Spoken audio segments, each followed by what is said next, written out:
Tagar Institut, Jurnalisme dan Riset.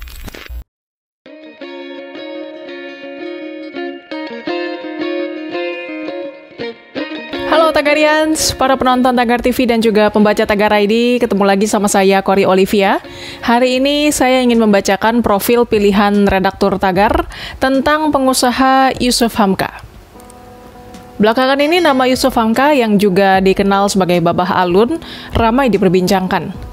Pertama, ia mengaku resah dengan kabar adanya oknum yang membentuk kartel kremasi jenazah COVID-19. Kedua adalah kisahnya yang berurusan dengan bank syariah swasta dan diperas hingga 20 miliar. Siapa sih sebenarnya Yusuf Hamka itu? Berikut profilnya yang Tagar rangkum dari berbagai sumber. Yusuf Hamka adalah seorang mualaf Tionghoa yang besar di Jakarta. Masa kecilnya dihabiskan di daerah Pasar Baru, Jakarta, sebagai pedagang asongan mulai dari es mambo sampai kacang-kacangan yang dibungkus plastik yang ia jual di sekitar Masjid Istiqlal. Kegiatannya itu membuat Yusuf memiliki banyak teman pribumi pemeluk agama Islam, sehingga ia pun mulai mencari tahu tentang agama Islam secara perlahan.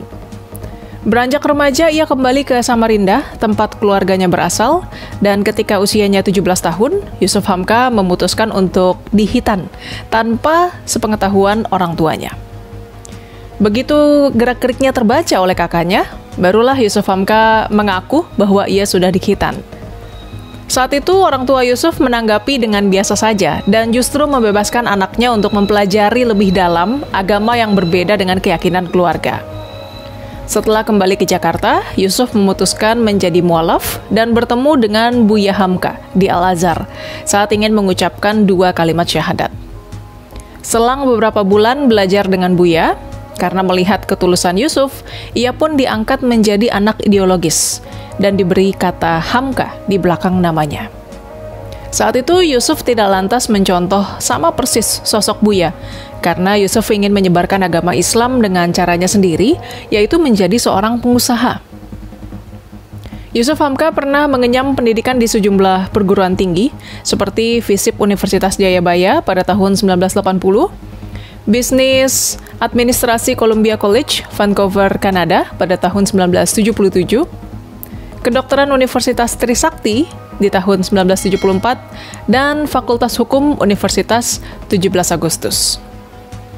Tapi semuanya tidak selesai sampai mendapatkan gelar, karena Yusuf Hamka memang tidak suka dengan formalitas. Kemudian ia pernah merasakan kepahitan setelah tak kunjung mendapat pekerjaan, padahal sudah melamar ke lebih dari 200 perusahaan. Hal itu membuatnya tidak punya pekerjaan tetap dan hanya ikut-ikutan teman dari tahun 1994 sampai 2008. Singkat cerita, ia belajar dari kesalahan dan mulai menggeluti profesi sebagai penasihat di 3 perusahaan, di antaranya Indosiar Visual Mandiri, Indosemen Tunggal Prakarsa, hingga akhirnya menjadi direktur utama di Citra Marga Nusapala Persada.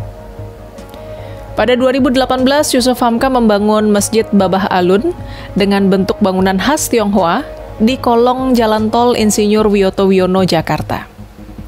Nama masjid diambil dari nama masa kecilnya dulu, Alun Yosef, dan pembangunan didasari agar warga sekitar kolong jembatan dapat mempergunakan sebaik mungkin. Bahkan disediakan balai masyarakat untuk mereka yang tidak punya tempat tinggal. Yusuf juga membuka warung nasi kuning pojok halal khusus fakir miskin dan duafa di Jakarta Utara, yang seporsi nasinya hanya Rp3.000 dan bisa mengambil sepuasnya. Pada 2020, Yusuf Hamka juga membuka warung sembako murah di Jalan Yosudarso, Jakarta untuk masyarakat yang terdampak pandemi. Dengan membayar Rp5.000 saja, pembeli bisa membawa 1 paket sembako yang terdiri dari beras, mie instan, kornet, dan teh. Jangan pernah merasa jadi miskin saat membantu orang lain.